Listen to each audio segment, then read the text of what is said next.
today's video, gawa tayo ng nurse uniform dress. So, ito yung kanyang measurement. So, una, so, gawa tayo ng shoulder line dito. So, border line.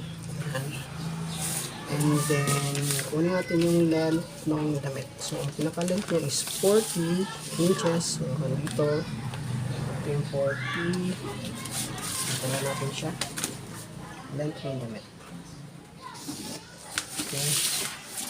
So, next naman ay kukunin natin yung armhole dip. So, ang armhole dip niya is 19 inches. So, ang kalahati lang is 9 in 1/2. So, ito po siya guys. 9 1/2. Ito po siya. Pantay lang natin. 9 1/2. Yan. So, dito natin. Ito ang ating magiging chest line. Pang samantala. Okay. And then, so, dito naman sa figure, mula naman doon, sukat tayo ng figure niya is 18 inches. So, dito siya. 18 inches. So, ulit natin siya para sa figure. Yan. So, next talaga natin ang mga measurement. So, ilagay sa screen ang mga measurement. So, ang shoulder niya is 18. Ang kalahati nun is 9 inches. So, mula dito sa center fold, 9 inches of dito dyan. And the neck width niya is 3 in 1/2. So, neck width, ito yung lapad ng batok. And then, wala naman dyan, bagba tayo ng 1 in 1/2 para sa shoulder slit. And, guhitan natin siya, papunta doon. So mula lang dyan, so tayo ng 1 inch, and then 1 inch din doon. Ayan. So, ang lapad to guys, 2 inches, din lang natin siya, para makakuha tayo ng front and back.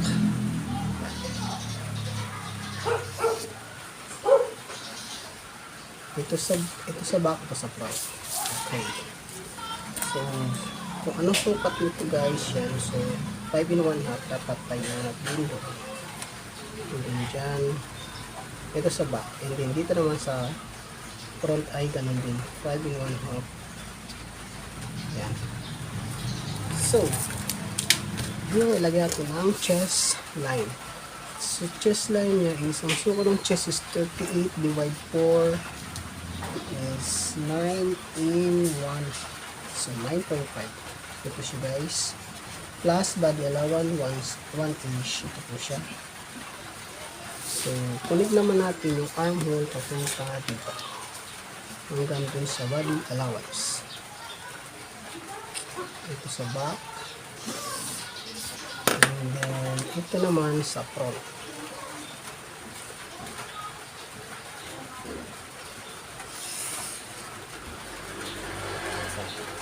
Sa front.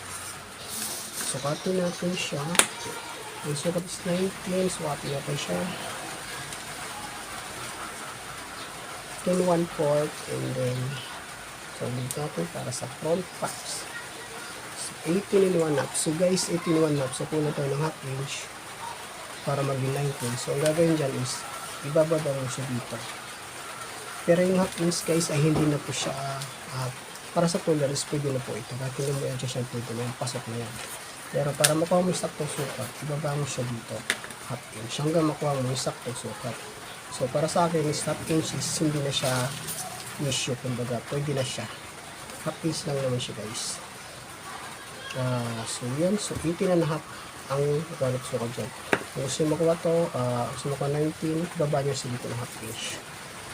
So, sabi ko kanina is, ang guhit na to is pang samantala. Diyan. So, sa figure naman guys ay 34 divide 4 is 8 in 1. Ito yung half. Ito siya. So, dito naman pa sa laylayan ay sukat natin dito is 12 in 1.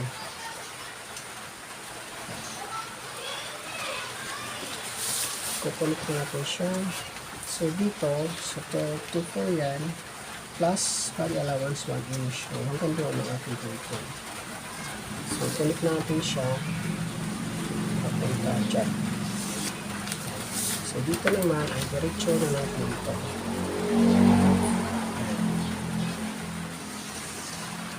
Plus, maglalo tayo ng body allowance dito. So, half-inch para doon. So, gagawin natin siya. Sa laylawin lang ito, guys. Siya. So, yan ang ating final. So, dito naman sa neckline, susukat tayo dito ng 3/4. Then, sa kanilang ka-curve ito, gamit ang French curve. Back neckline. So, dito naman sa front, so, ang sukat ng neckline niya is 19. Sukat natin dito 4 1/2 plus dito natin ilalagay yung 19. So, dito siya guys, 9.5. Yan. So, dito siya, 9.5. Yan. Natin siya dito. Front neckline. So, ito na yung ating dress. So, dahil double breasted po ito ay mula dito sa center po, so tayo ng 4-in-1. Yan. 4-in-1 diretso. Gamitan lang natin siya. Yan. Double breasted siya guys. Yan. So, dito sa laylayan guys, ay magpaplas tayo ng 2 inches para sa hemming fold.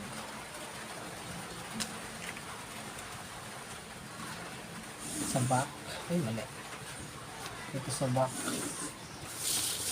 ito natin yan. And then, sa front tayo, mas mahaba ng 1 inch. 1 inch dito siya.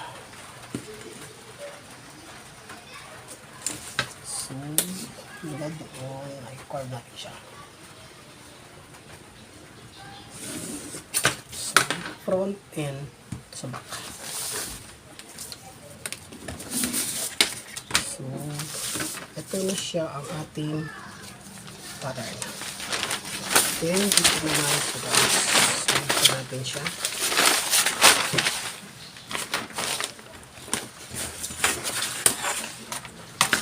Ito natin ang ating center fold. Center fold mo ay ito.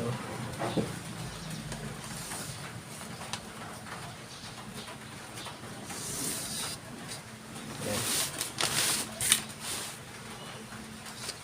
Ito fold na yun. Yan. So, kung ano lang pa dito guys, pag-plus tayo yung dito. Kasi ito ay double breasted po siya. So, 4-in-1 natin siya. And dito siya. Ito yung sa front guys. Front part po ito. Ito natin siya diretso. Yan. Ito siya. Yan. Ito para sa front. So, ayan na siya yung ating pattern. So, ito guys ay cut out po ito. Yan. Front and back. Cut out po siya sa side. Buo yung back. And then, double fold sa harap. Okay. Ito na siya.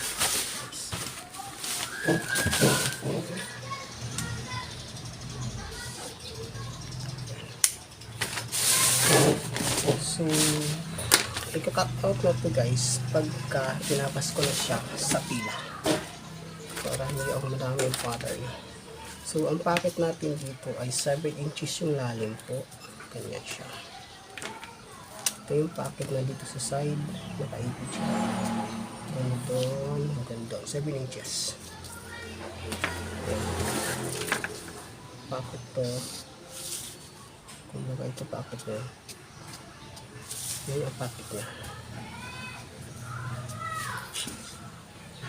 So, ayan na siya. Ito guys, diretso ito. Diretso to dito. So, ngayon tatabasin na natin siya. So, cut out ang side, front, and back. Yung buo sa back, center, and then double fold dito sa front parts. Okay guys. Ito naman guys yung sleeve. So, guhit na natin dito. And then, yung haba ng sleeve na is 8 inches. So, katayin 8 inches. Yan. So, 8 inches dyan. Kita natin siya. So, kunin natin kalahati nito is 4 inches. Ito siya. And then, yung sukat ng armhole niya is 18.5 sa pattern. 18.5 dito po siya. 19 and 1/4. So, mag-plus tayo ng para ma-easy siya. So, gawin natin ng 19. So, 9.5 siya. Tama siya dyan. Guguhitan natin siya doon. And then, yung sleeve open niya is 12. So, natin 6. Kalahati 6 inches. Yan siya dyan. And then, ito guguhitan natin siya ganyan. So, kunin natin ang hati nito para ma-shape natin yung armhole sleeve pala. So 9.5 is 4 3/4 kalahati. Tapos kailangan tayo ng French cord. So half piece lang dito rin siya dyan guys, pagano'n siya. Ayan. And then kabila naman pagano'n siya. So ito na natin sleeve. So ang allowance naman ito is 2 inches. Ito. So, 1 na pwede siya. So, saka naman natin siya gupitin. So, i-fold lang natin ito. So, ganyan.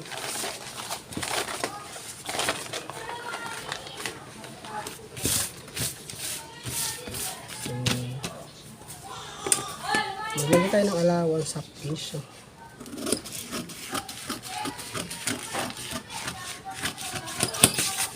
So, ganun din dito.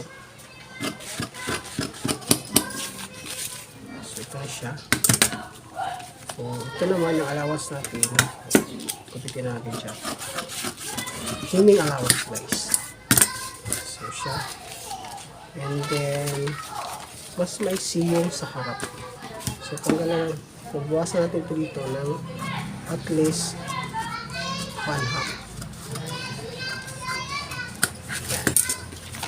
So, mas malalim yung front kaysa sa back parts.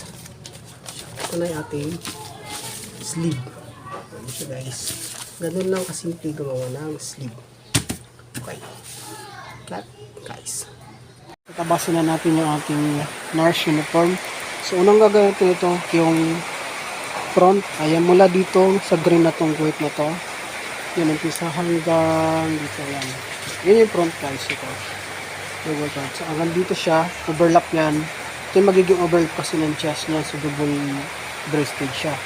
So, ito yun dito, tapos pag ganyan siya, then, yan yung magiging front parts. Dalawa yan guys. Dito, yung ating, okay. So, tabasik mo na siya guys. Tignan natin, alisin na natin yung ating pattern. Then, so, ito na siya. Ito yung ating front parts. So, dalawa siya. Ayan. Pang nurse ito guys. Ang tailan to is gabardine. Ayan. Next naman natin gagawin yung side at saka yung back parts ng sunod. Okay.